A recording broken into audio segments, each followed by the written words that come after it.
Guys, your next topic is Huygens principle. Okay, Huygens principle. This is a short question and इसमें आप लोगों ने करना ये है कि ह्यूजेंस प्रिंसिपल की आपसे स्टेटमेंट पूछी जाएगी कि what is the statement of Huygens principle and what are its two parts. So the statement of Huygens principle is that if the location of the wave front at any given time t is known, the Huygens principle enable us to determine the shape and the location of the new wavefront at a later time t plus delta t. Okay, first of all, I will tell you what is meant by wavefront. See, for example, this is a point source. Point source is the source from which the light waves are emitting. This is a point source. The light waves are emitting. अच्छा, यहाँ पे हमें नज़र आ रहा है जैसे sun है. For example sun is spherical in shape. Spherical in shape means के इसमें से जो आपके पास वेव्स एमिट हो रही हैं, लाइट वेव्स, वो सबकी सब स्फेरिकल वेव फॉर्म्स में होंगी, यानी स्फेयर की फॉर्म में लाइट वेव्स एमिट होती हैं सन में से. अब सन के करीब, बहुत जब वो करीब वो वेव्स होती हैं तो वो तमाम की तमाम जो लाइट वेव्स होती हैं वो स्फेरिकल वेव फॉर्म में होती हैं. और जो ये आपके पास ए बी आपको एक सेमी या सेमी स्फीयर नज़र आ रहा है, हेमी स्फीयर नज़र आ रहा है, ए बी हेमी स्फीयर, ये एक तरह का वेव फ्रंट होता है. यानी आपके पास जो लाइट की वेव है उसका जो फ्रंट पोर्शन है, this is known as wave front. अच्छा, ये जो वेव फ्रंट होता है, ये वेव फ्रंट सन के नियर अबाउट ये स्फेरिकल शेप में होते हैं और ये वेव फ्रंट जो होते हैं ये ट्रेवल कर रहे होते हैं. अच्छा, अब यहाँ पे वो कह रहे हैं कि किसी पर्टिकुलर टाइम टी पे जो आपके पास लाइट का जो वेव फ्रंट है, it is of the shape A B. ये स्फेरिकल वेव फ्रंट है और जिसका नाम है spherical wave front A B, a time T पे है. At a later time delta T, जब delta T time pass on होता है तो टाइम बन गया टी प्लस डेल्टा टी. उस टाइम इस हेमी स्फेरिकल सरफेस या स्फेरिकल वेव फ्रंट की शेप हो गई है ए प्राइम बी प्राइम. अच्छा, अब आपके पास distance between these two wave front, एक वेव फ्रंट आपके पास ए बी है, दूसरा वेव फ्रंट आपके पास ए प्राइम बी प्राइम है. What is the distance between these two wave fronts? वो आपके पास हो जाता है S is equals to V T, और distance is equals to V की जगह हम सी लगाएंगे और टी की जगह पे हमने डेल्टा टी लगाना है. Delta T is the time interval between these two wave fronts.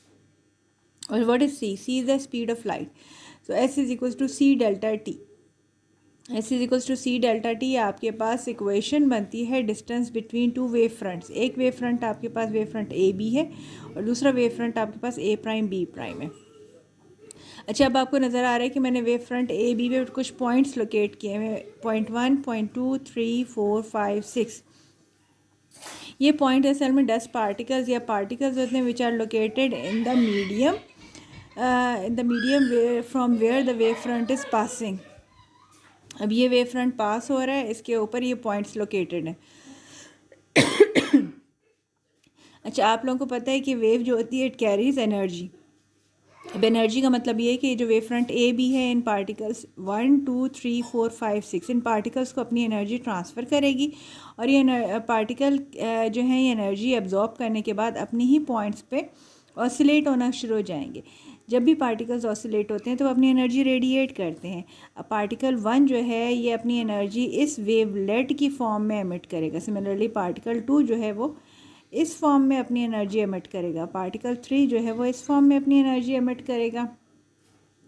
Particle 4 जो है वो इस फॉर्म में अपनी एनर्जी एमिट कर रहा है. मतलब हर पॉइंट पार्टिकल जो है वो एक वेवलेट की फॉर्म में, एक वेवलेट होती है छोटी वेव, एक वेवलेट की फॉर्म में अपनी एनर्जी एमिट कर रहा है. पार्टिकल 2 भी अपनी इस वेवलेट की फॉर्म में एनर्जी एमिट कर रहा है. पार्टिकल 3 अपनी इस वेवलेट की फॉर्म में एनर्जी एमिट कर रहा है. तो इसका मतलब ये है कि ये main source of light waves थी, जिनमें से एक ये वेव फ्रंट एमिट हुआ और वेव फ्रंट के रास्ते में जितने भी पॉइंट पार्टिकल्स आते हैं वो उस वेव फ्रंट की एनर्जी एब्जॉर्ब करने के बाद रेडिएट करते हैं और वो वेवलेट्स एमिट करते हैं. अच्छा, इन तमाम वेवलेट्स के ऊपर आपने एक टेंजेंट ड्रॉ करना है. Tangent is a line which touches all the wavelet at a single point. ये सिंगल पॉइंट पे ये tangent A prime B prime, this A prime B prime is a tangent surface which is drawn on these wavelets, इन wavelets के ऊपर आपने ये tangent draw किया है। अब ये जो टेंजेंट ड्रॉ किया है ए प्राइम बी प्राइम, ये नेक्स्ट आपका वेव फ्रंट बन रहा है, वेव का फ्रंट पोर्शन वेव फ्रंट बन गया है। अब वेव फ्रंट आपके पहले एक वेव फ्रंट ए बी था, अब आपके पास वेव फ्रंट बन गया ए प्राइम बी प्राइम। इन दोनों वेव फ्रंट्स के दरमियान जो डिस्टेंस था S is equal to V T से S is equal to C delta T से, ये वेव फ्रंट्स दोनों के दरमियान में डिस्टेंस निकल आया। अच्छा, अब जब वेव फ्रंट बहुत दूर आ चुके होते हैं, हमारी ज़मीन के सरफेस तक आ चुके होते हैं, तो वो जो वेव फ्रंट होते हैं वो स्फेरिकल से प्लेन वेव फ्रंट में कन्वर्ट हो चुके होते हैं। प्लेन, जैसे रोशनी सूरज के करीब थी तो वो स्फेरिकल फॉर्म में थी, और जब सूरज से नीचे ज़मीन तक आ चुकी है तो वो ऑलमोस्ट प्लेन वेव फ्रंट में कन्वर्ट हो चुकी होती है, बिल्कुल प्लेन वेव फ्रंट बन चुका होता है। अब सी डी आपके पास फर्स्ट प्लेन वेव फ्रंट है, और इससे सी डेल्टा टी डिस्टेंस पे दूसरा wave front C prime D prime आ गया। तो आपका जो ह्यूजेंस प्रिंसिपल है वो आपको बताता है कि किसी पर्टिकुलर टाइम टी पे जो वेव है, लाइट वेव, उसकी शेप क्या है और उसकी लोकेशन क्या है, और at a later time delta T उसकी शेप क्या बन चुकी है, वो ए प्राइम बी प्राइम बन चुकी है, और उसकी location C delta T distance पे मौजूद है। ठीक, और अब आपके पास मैं इसकी डेफिनेशन पढ़ती हूँ।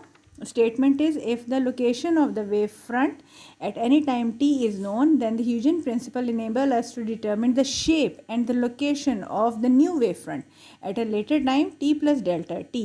This is the definition. आप सब लोगों ने ये definition याद करनी है Huygens principle की. Now what are the two parts of Huygens principle? Part number 1. Every point of a wave front may be considered as a source of secondary wavelets which spread out in forward direction with the speed equal to the speed of the wave. मतलब वो कह रहे हैं कि आपके पास wave front पे जितने भी छोटे छोटे पॉइंट पार्टिकल्स हैं, ये 1 2 3 4 5, ये सब के सब एज अ कंसिडर, हम कैसे क्या करते हैं, इनको कंसिडर करते हैं source of secondary wavelets. 1 particle 2 particle, ये सब सोर्स ऑफ सेकेंडरी वेवलेट्स बन जाते हैं, और इनमें से जो वेवलेट एमिट हो रही होती है वो उसी स्पीड सी से एमिट हो रही होती है जिससे पीछे से वेव आ रही है, क्योंकि ये लाइट वेव्स हैं, और लाइट वेव जो होती हैं वो स्पीड ऑफ लाइट से ट्रेवल करती हैं। The new position of the wave front after a certain interval of time can be found by drawing a surface that touches all the secondary wavelets. ये ए prime B prime की बात हो रही है कि जो सेकेंडरी आप लोगों ने वेव फ्रंट ड्रॉ करना है, वो इन वेवलेट्स के ऊपर आपने एक टेंजेंट सरफेस ड्रॉ करनी है जिनसे आपके पास सेकेंडरी वेव फ्रंट ड्रॉ हो जाएगा। तो गर्ल्स, बस अब आपने इस वाले टॉपिक में, it is a short question, आपने इसके स्टेटमेंट याद करनी है और इसके 2 parts, what is the statement of Huygens principle and what are the 2 parts of Huygens principle, और आपने ये डायग्राम यहाँ पे ज़रूर बनानी है। ठीक है, ओके।